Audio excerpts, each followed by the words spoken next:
چلے میں اس پہ مزید آرگو کر سکتا ہوں لیکن ابھی نہیں کروں گا، مجھے آگے چلنا ہے، لوگ خود ہی رائے بنا لیں گے کہ ہم مینیج کی تنخواہیں دیکھیں۔ آپ جو اس وقت ٹیکس اکٹھا کر رہے ہیں، سب سے زیادہ تو ہم تنخواہ دار لوگوں سے کر رہے ہیں نا۔ آپ کے جو آپ ٹیکس کلیکشن کی ہمیں شروع میں داستان سنا رہے تھے، مطلب آپ کو اس ملک کی انڈسٹری سے اتنا ٹیکس تو اکٹھا نہیں کر رہے، آپ کوئی ریٹیلر سے ٹیکس اکٹھا نہیں کر پائے، آپ کو اس ملک میں میرا مطلب ہے کہ کوئی کاروباری طبقے سے ٹیکس اکٹھا نہیں کر پائے۔ آپ نے تو میری جیب سے ٹیکس نکال کر پرائمری سرپلس بھی بنا لیا ہے اور استحکام بھی بنا لیا ہے، کیونکہ میں 35% پہ کھڑا ہوں، 40% پہ کھڑا ہوں۔ میری تنخواہ کا 35-40% آپ لے جاتے ہیں ٹیکس میں،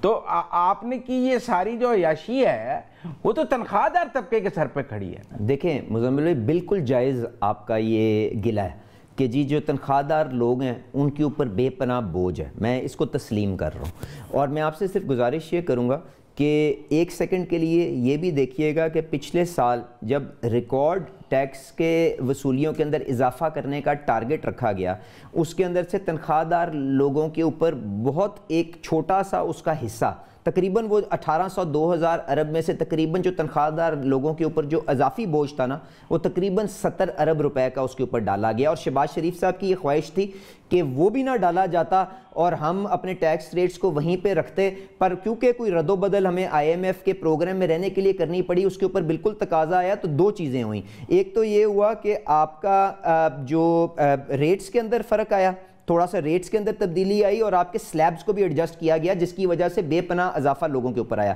وہ دونوں چیزیں جس طرح سے ہم اپنے ٹارگٹس کو اپنے میٹ کریں گے، اپنی اصلاحات کو آگے لے کے چلیں گے، جس طرح سے ہمارے پاس وہ سپیس ہوگی، پرائم منسٹر صاحب کی بڑی کلیئر ڈائریکشن ہے کہ 20 ارب وہ بریکٹس کی چینج کا ہے اور 50 ارب ریٹ کا فرق ہے، اس کو فوری طور پہ ریورس کیا جائے، تو انشاءاللہ تعالیٰ اس پہ کریں گے۔ بٹ جو بنیادی چیز ہے نا وہ یہ ہے کہ ہمیں جو ان ٹیکسڈ اینڈ انڈر ٹیکس طبقات ہیں، جن کی طرف آپ نے بتایا کہ ہمارے جو ایگریکلچر سیکٹر ہو گیا، ہمارے تاجر ہو گئے، جب تک ہم ان کو ٹیکس نیٹ کے اندر لے کے نہیں آئیں گے تو ہم اپنے خسارے کو قابو نہیں پا سکتے۔ اس کے اوپر کیا پیش رفت ہوئی، اگر آپ مجھے 1 منٹ دیں گے تو میں آپ کو بتا دیتا ہوں کہ جی دیکھ لیں۔ 2 منٹ لے لیں۔ جی گزارش یہ ہے کہ ایگریکلچر ٹیکس کے اوپر جس قسم کی آپ نے موومنٹ پچھلے 3-4 مہینے کے اندر دیکھی ہے، صوبائی وزیر اعلیٰ کی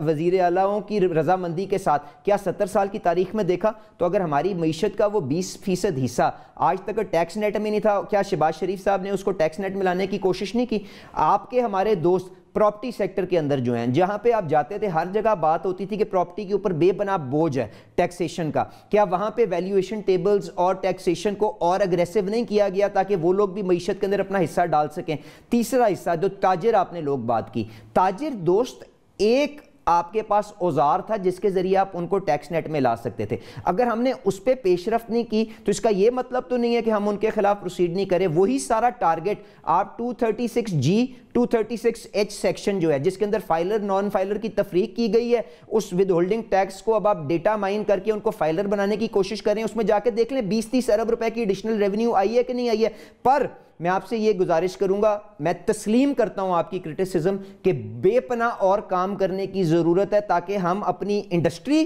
جو آج بند ہو رہی ہے ٹیکسٹائل یہ ٹیکس کے بوجھ کے اندر، اور ہمارا تنخواہ دار آدمی جو ٹیکس کی بوجھ کی وجہ سے باہر اس ملک سے چھوڑ کے باہر بھاگنے کی کوشش کر رہا ہے، اس کے اوپر ہم بوجھ گھٹا سکیں۔ But it is a mathematical problem, base کو وائڈن کریں گے تو ریٹ کم ہو سکتے ہیں۔ 3 سال تو آپ تنخواہ دار کو ریلیف نہیں دے سکتے، بالکل غلط،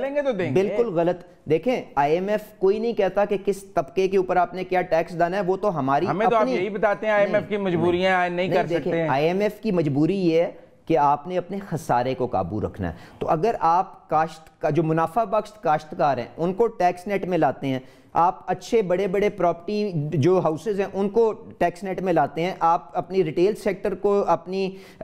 ٹیکس نیٹ میں لاتے ہیں، آپ ہائی نیٹ ورتھ انڈیویجولز جن کے اوپر بے پناہ کام ہو رہا ہے ان کی ساری ڈیٹا بیسز کے ذریعے دیکھا جا رہا ہے کون گاڑیوں کی اونرشپ رکھتا ہے، کون DHA میں پلانٹ رکھتا ہے، اگر آپ ان کو لا کے ٹیکس کی بیس کو وائڈن کریں گے تو آپ کا جو ریٹ آف ٹیکسیشن سب کے اوپر کم ہو جائے گا، بشمول آپ کا جو سیلز ٹیکس جو انڈائریکٹ ٹیکس ہے ایک عام آدمی کی